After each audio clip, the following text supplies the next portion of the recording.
Aloha! Welcome back to the Anxiety Coaches Podcast. I'm your host and coach, Gina Ryan, and I'm so happy to be with you again today as we consider the many ways to bring your mind and body back to its natural peace and calm.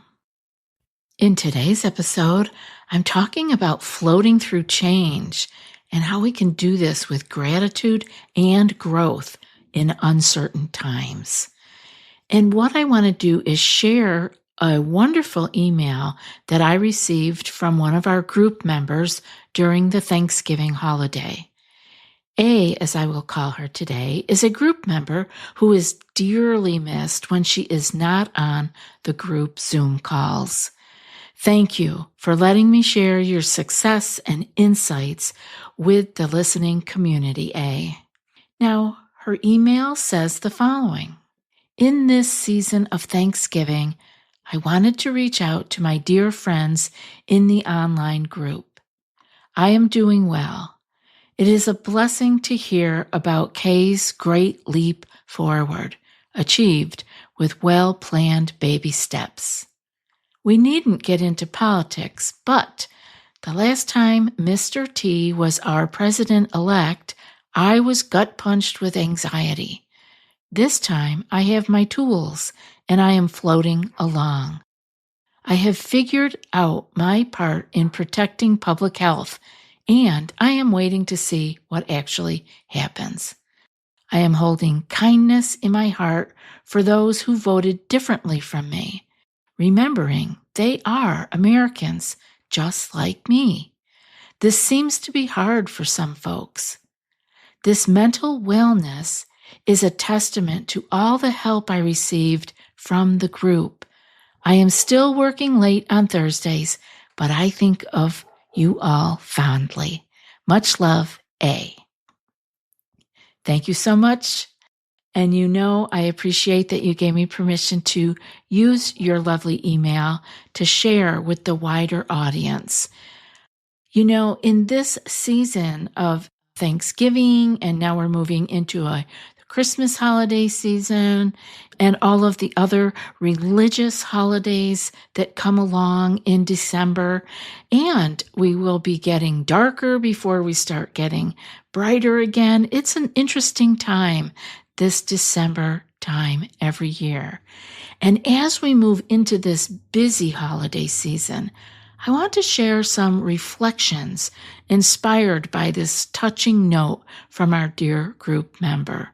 Her words reminded me of the strength that lies in community and the power of the tools and practices that we use here at ACP, and the importance of gratitude as we navigate these uncertain times.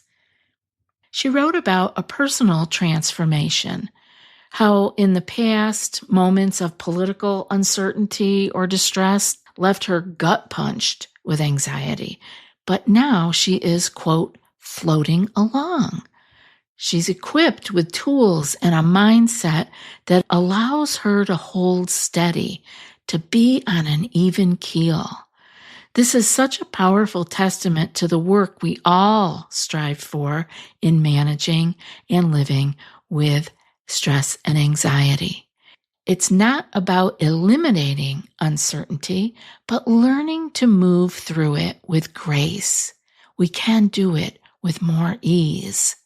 What stood out to me most was her kindness and perspective. Despite differences, she chooses to hold space in her heart for those who think, or in this case, vote differently. This isn't easy, especially in a time when division often feels like the default. But her choice to focus on shared humanity instead of differences is a beautiful gift, not only to herself, but to everyone around her. Another nugget of wisdom that she shared is her ability to take things as they come, letting go of the need to control outcomes.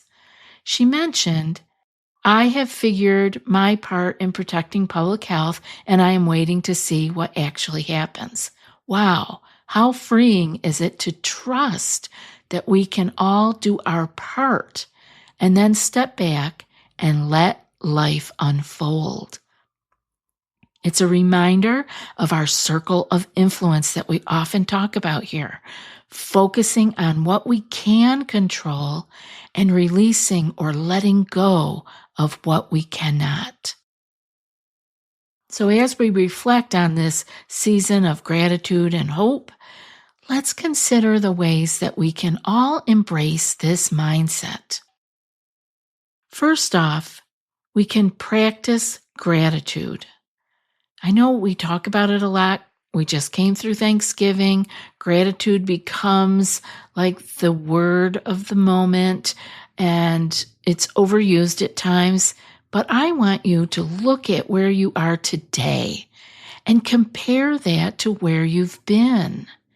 What challenges have you faced that have made you stronger? Can you actually connect with that and give yourself a pat on the back and have gratitude for where you are today? Not trying to visualize the end goal, because it's like I always say, it's like paddling out on the surfboard toward the horizon. You can just keep going in the ocean and keep going and keep going. We have to sit up, turn around, and look back at the shore from where we came. And we have to have gratitude for all of that distance that we have covered. We want to have gratitude for our growth. Another thing that I wanted to bring up was the choosing kindness and connection piece. You know, in moments of tension or when we feel the division happening, can we all pause and remind ourselves of the shared humanity in others?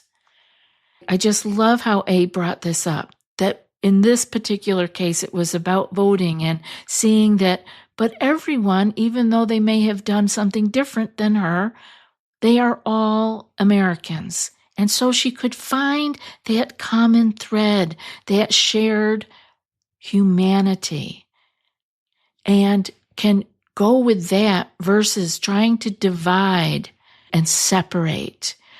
Where in your life can you find places that could benefit from you seeing another's humanity, another's ability to be making decisions just as you are making decisions with the information that you have or they have?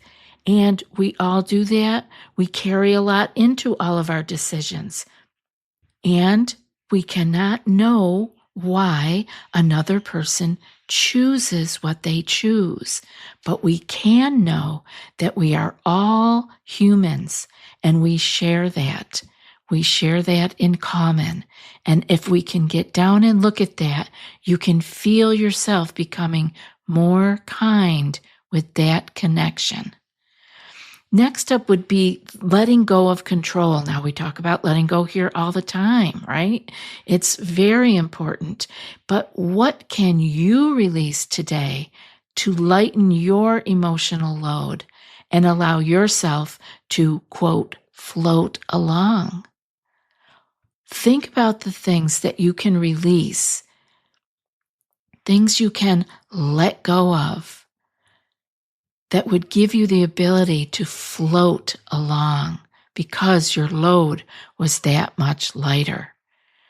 So I hope you got your journals out and kind of jotted down these questions, because they're beautiful places to reflect, to see what you can see by looking back, seeing what your mindset is.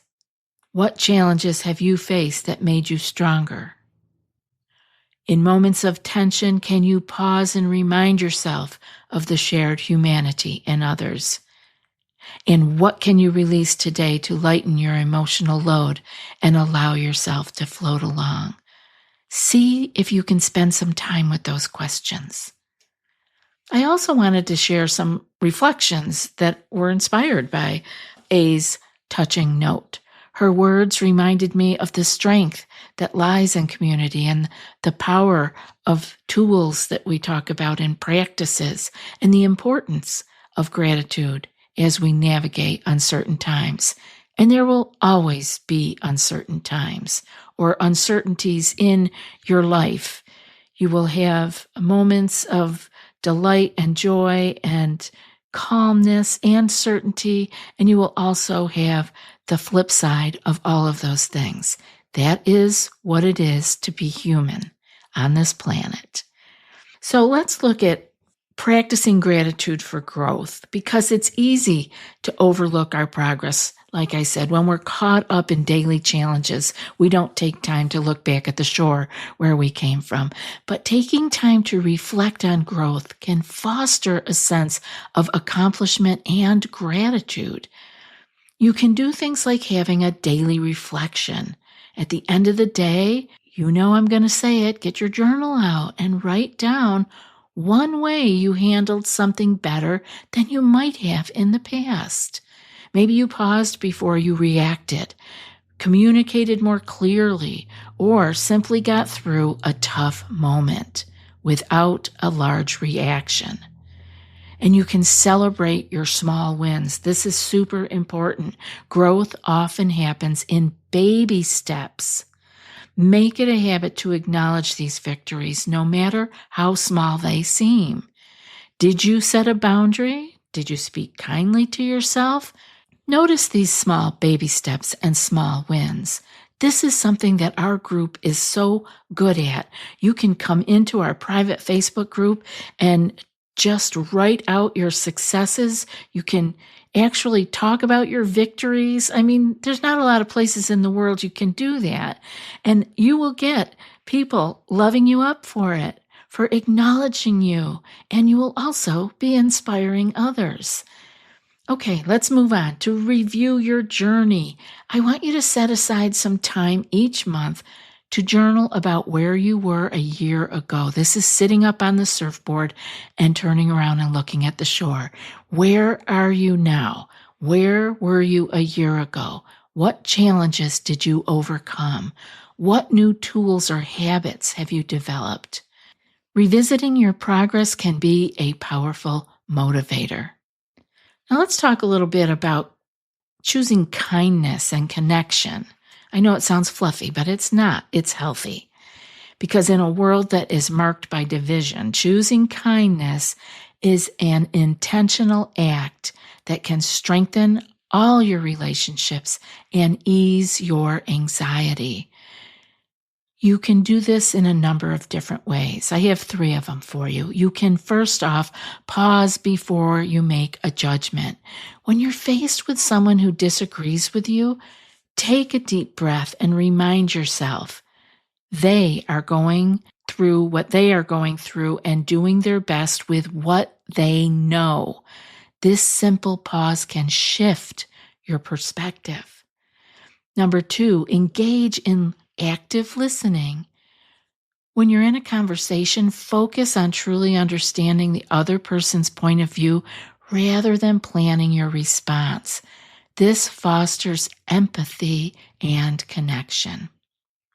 And third, perform some small acts of kindness, little things. Hold the door for someone, compliment a coworker, or check on a friend that you haven't heard from. These gestures may seem small, but they create ripples of positivity that can brighten someone's day and yours too. Let's now look at letting go of control. This is a favorite of mine because anxiety often comes from trying to control things beyond our reach. Learning to let go can bring a sense of freedom and peace. And so I have 4 ideas and strategies that you can use to help with this. First off, focus on your circle of influence. You can go back and listen to the episodes about our circle of influence. Make 2 lists, things you can control and things you can't, and shift your energy toward the things you can control. For example, you can't control someone else's opinion, but you can control how you respond. Number 2, practice mindfulness. Don't just talk about it or hear about it. Practice it. Engage in practices like meditation, yoga, tai chi, qigong, deep breathing to ground yourself in the present moment. When you're focused on now, the need to control the future diminishes. Number 3, repeat a letting go mantra. Use affirmations such as, I release what I cannot control, or I trust the process of life. Saying these words during moments of stress can help you reset your mindset. And number 4, imagine the best, not the worst. When faced with uncertainty, try reframing your thoughts. Instead of dwelling on worst-case scenarios, ask yourself, what's the best that could happen? This shift can reduce the urge to micromanage outcomes. And I know a lot of us need a lot of help with this. I'm with you. I'm working on all these things too, my friends.